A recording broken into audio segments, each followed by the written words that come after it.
Unknown message ఎవరైనా receive చేసుకున్నప్పుడు వాటిల్లో ఇన్వెస్ట్మెంట్ చేయొచ్చా? మనకు తెలియని వాళ్ళు ఎవరో మన ఫోన్ కో మెయిల్ కో ఎక్కడి నుంచో వస్తాయి. ఇప్పుడు 10 పైసలు ఉందని, 20 పైసలు ఉందని, లేకపోతే రూపాయి 2 రూపాయలు ఉందని, ఇట్లాంటివి ఉంటే లాంగ్ టర్మ్ లో మంచిగా వస్తాయని. అది ఎవరో తెలియదు, ఎందుకు ఇస్తారు? వాళ్ళకి ఏమన్నా షేర్లు ఉన్నప్పుడు దాన్ని పెంచడానికి, మ్యానిపులేషన్ చేయడానికి ఇట్లా మెసేజ్లు ఇస్తారు. ఊరికినే ఎందుకు ఇస్తారు? వాళ్ళు మనకు తెలియకుండా ఎవరికో మెసేజ్ ఎందుకు ఇస్తారు? ఒక 1000 మందికి పంపిస్తే 100 మంది 50 మంది రియాక్ట్ అవుతారు. అట్లా పర్మిటేషన్స్ కాంబినేషన్స్ ఎక్కువ మందికి అలా ఛాన్సెస్ తీసుకుంటారు. మనం ఎందుకు ఆ ఛాన్స్ తీసుకోవాలి? మన హార్డ్ అండ్ మనీ కదా. ఒక 100 స్క్రిప్ట్స్ లో 1, 2, 3, 4 వస్తాయి, అంతకు మించి రావు.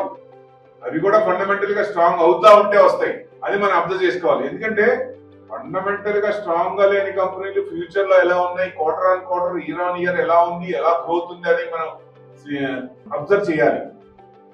ప్లస్ లాంగ్ టర్మ్ లో ఎలా ఉన్నాయి. సో తర్వాత మేనేజ్మెంట్ ప్రొజెక్షన్ ఏంటి, వాళ్ళు కరెక్ట్ గా ఉన్నారా లేదా. కాకపోతే వాళ్ళు కరెక్ట్ గా లేకపోతే ఆ కంపెనీ ఇబ్బంది పడుతుంది. వాళ్ళు ప్రొజెక్షన్స్ ఎలా ఇస్తున్నారు, డైవర్సిఫికేషన్ ఆఫ్ ఫండ్స్ ఏమైనా ఉన్నాయా, ఇట్లాంటివి చూడాలి. చూస్తే అప్పుడు మనం అలాంటి వాటిలో చేయొచ్చు.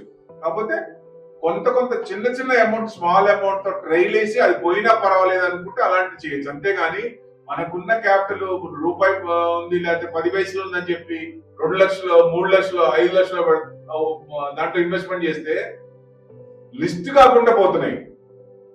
డీలిస్ట్ అవడానికి డీలిస్ట్ అవుతున్నాయి, మనం ఏం చేయలేము. డీలిస్ట్ అయిన స్క్రిప్ట్ మనం ఏమి చేయలేము. డిమాట్ లో ఉంటే రీమాట్ చేసుకోవాలి, డిమాట్ లో ఉంచకుండా ఉండాలంటే. దయచేసి అలాంటి మెసేజ్లు ఏమైనా వస్తే, అన్నోన్ మెసేజ్ ఏమైనా వస్తే ఆ కంపెనీ ఏంటో తెలుసుకోకుండా, ఫండమెంటల్స్ చూడకుండా దయచేసి ఇన్వెస్ట్మెంట్ చేయకండి. మన హార్డ్ అండ్ మనీ మొత్తం పోతుంది. ఫండమెంటల్స్ ఉన్న దాంట్లో పెట్టండి. ఇవాళ కాకపోయినా రేపైనా వస్తుందనే ధీమా, ధైర్యం మీకు రావాలి. అలాంటి స్క్రిప్ట్స్ లో పెట్టండి. ఎందుకంటే ఎవరు ఏం చెప్పినా మీరు కూడా స్టడీ చేయాలి. ఆ స్క్రిప్ట్ ఏంటి, అది ఎలా ఉంది, క్వార్టర్ ఆన్ క్వార్టర్ ఎలా ఉంది, year on year, last 5 years track record చూస్తే సరి 14-15% CAGR ఇస్తుందంటే మంచి కంపెనీ కింద లెక్క.